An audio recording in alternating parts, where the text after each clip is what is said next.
Ladies and gentlemen, good morning and welcome back to our channel once again. And it is my hope and prayer that this video is going to find you guys in good health. Personally, I am fine, as you can see.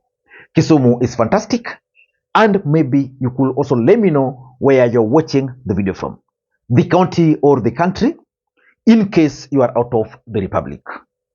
Ladies and gentlemen, William Samoei Arap Ruto, the President of the Republic of Kenya, is in the United States of America for an official state visit.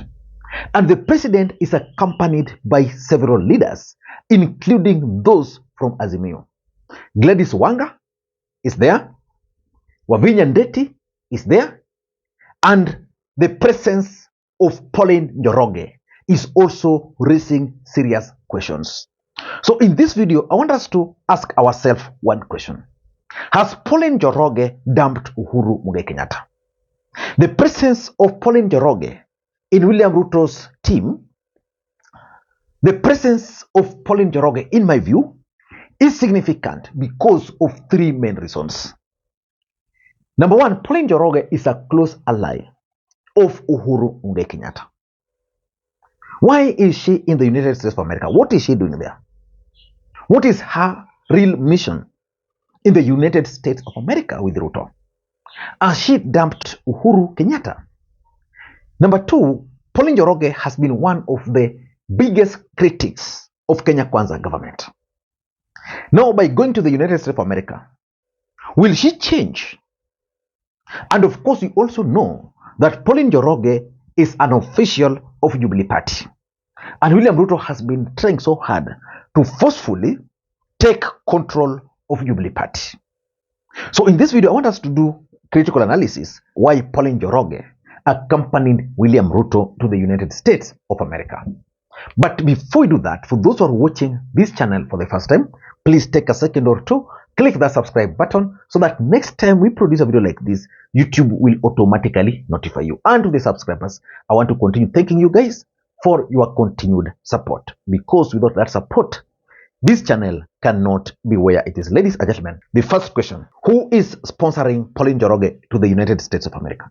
Because we are talking of President William Ruto being hosted by Joe Biden. And Pauline Njoroge is clearly part of that team. So the question is she part of the government delegation, or what is her role there? For me, I have two theories about Pauline Njoroge's sponsorship to the United States of America. My first theory is that probably the US Embassy in Nairobi is the one who facilitated Pauline Njoroge's travel to the United States of America. Because I think, if I'm not wrong, Pauline Njoroge arrived in the US ahead of William Ruto team. That's what I'm thinking. Because if you've been studying the United States of America, especially their embassy in Kenya, they are keen on ensuring that William Ruto's visit gets good publicity. I'm told over 40 journalists are currently in the United States of America, courtesy of the US Embassy. They don't want anything to go wrong as far as PR is concerned. So I don't know, but I'm convinced that probably Pauline Njoroge was sponsored by the US government to go and be part of the PR team. The reason they want to do that, remember, Ruto is their project. And the US Embassy in Kenya would not want a situation where certain misinformation will be coming out. So they want people they believe can deliver. Pauline Njoroge is one such kind of individual. The second theory is that probably Pauline Njoroge has been sponsored by the state, which means Kenya Kwanza government has baited Pauline Njoroge, and she has actually swallowed the hook. And that's going to form the basis of this analysis. And now the biggest question is, has Pauline Njoroge dumped Uhuru Kenyatta? For those who've been on this channel for a very long time, I've always told you that in politics, there are only two constants.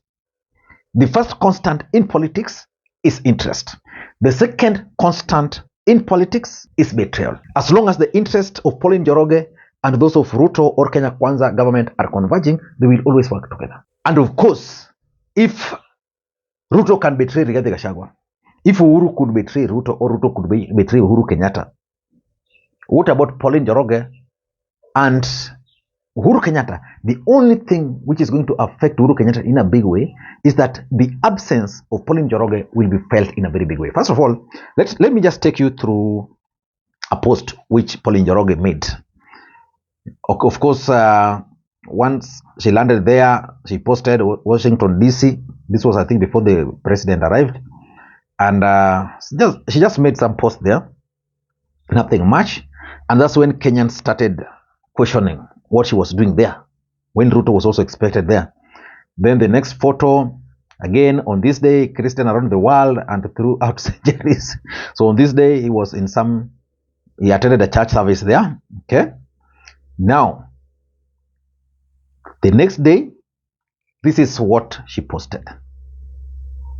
President Ruto will arrive in the United States this morning for a 5-day state visit at the invitation of his host, Joseph Biden, the 46th president of the United States of America.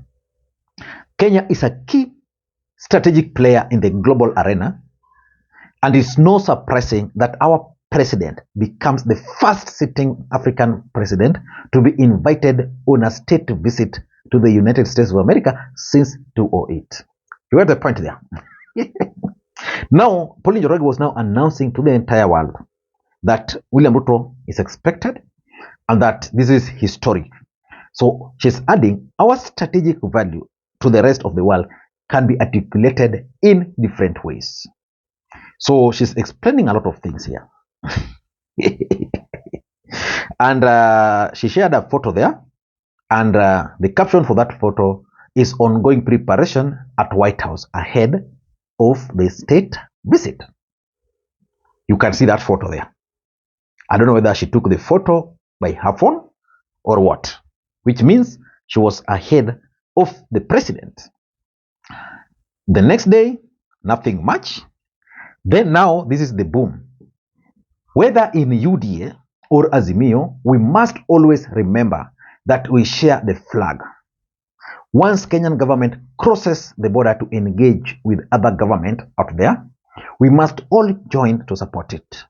Our local political differences notwithstanding, we resume on that once we get back home. This has always been my conviction. Politics stops at the water edge. So that's Pauline Njoroge, and that post was accompanied by this thing you are seeing on the screen here, and clearly Pauline Njoroge is supporting this government, but she dumped Uhuru Kenyatta. So the biggest question for us to answer that question, we need to figure out Pauline Njoroge's role, why she was invited to accompany Ruto, if not Ruto, by the United States of America. In my view, number one is strategic communication. If you look at William Ruto's team today, something has been missing.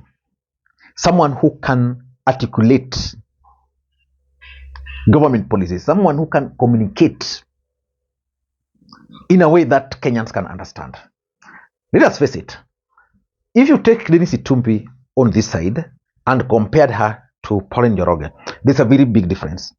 Dennis Itumbi is good, but as far as propaganda is concerned, is there a need of propaganda in the United States of America? There is no need of propaganda.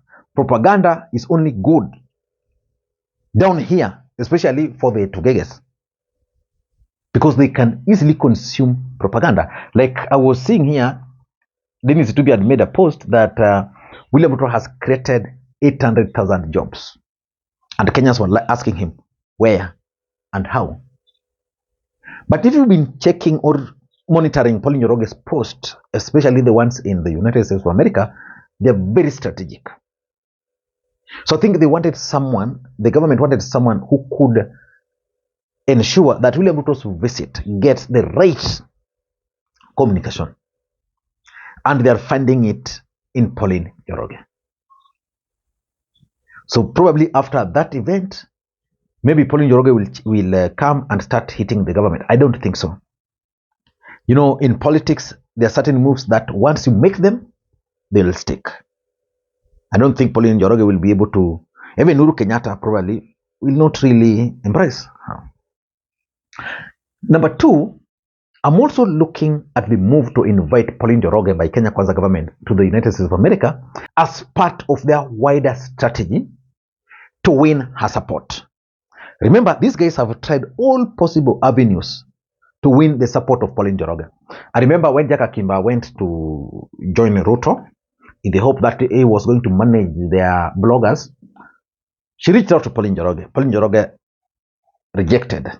At some point, Pauline Njoroge even claimed that she was offered 1 million per month salary to cross over, but she refused because she looked at her history with Uhuru Kenyatta, what she has achieved so far.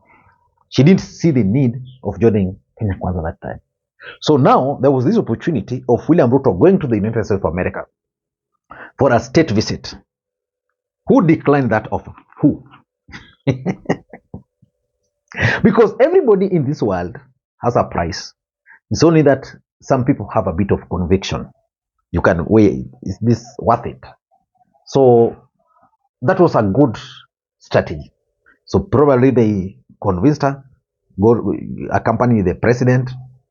When you come back, you can continue with your normal attacks on the government. I don't think I don't think Pauline Njoroge will be able to continue with that. I don't think so.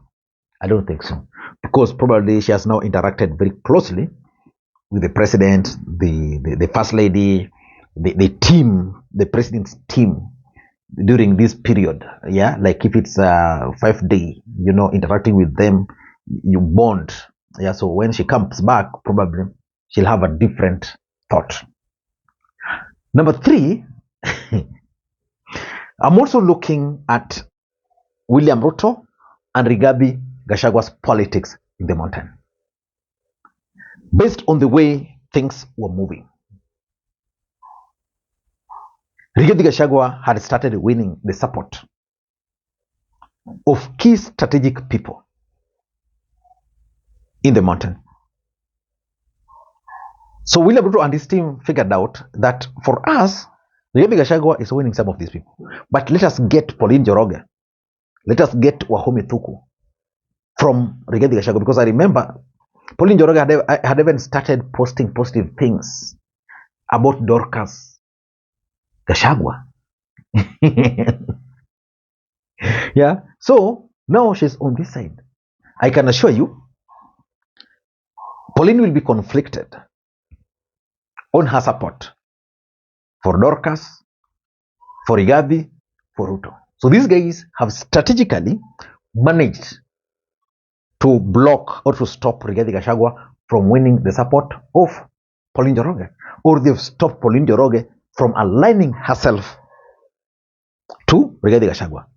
And that can explain why on the day Rigathi Gachagua made that public appearance, Pauline posted nothing about it. On the day of Limuru too, Pauline Njoroge only posted about Wamushomba. So it's about Rigathi, Ruto politics in the mountain. Number four, which is also very important. William Ruto has been trying to forcefully take over the control of Jubilee Party and winning the support of strategic people in Jubilee Party. Kanini Kega, the former Muranga women rep, Sabina Chege, other officials have gone. But around Uhuru Kenyatta, there were still those who remained strong. Pauline Njoroge is one of them. So by offering Pauline Njoroge this opportunity, they are hoping that Pauline Njoroge will be persuaded to now start working for them. Because remember, Pauline Njoroge is even an official of Jubilee Party. That's the fact. So let us wait and see. And lastly, I think Kenya Kwanza are also just keen on revamping their communications team. Their current team, they are not. In fact, Kenya Kwanza government team today can easily be overrun because they don't know really what's happening. Their only work is normally to share photos. If Ruto is somewhere, share. They're not even able to explain to Kenyans the thinking around Ruto on any other matter. So I don't know what you think. But for me, if you ask me, Pauline Njoroge has left Uhuru Kenyatta. And that's politics. Bye-bye.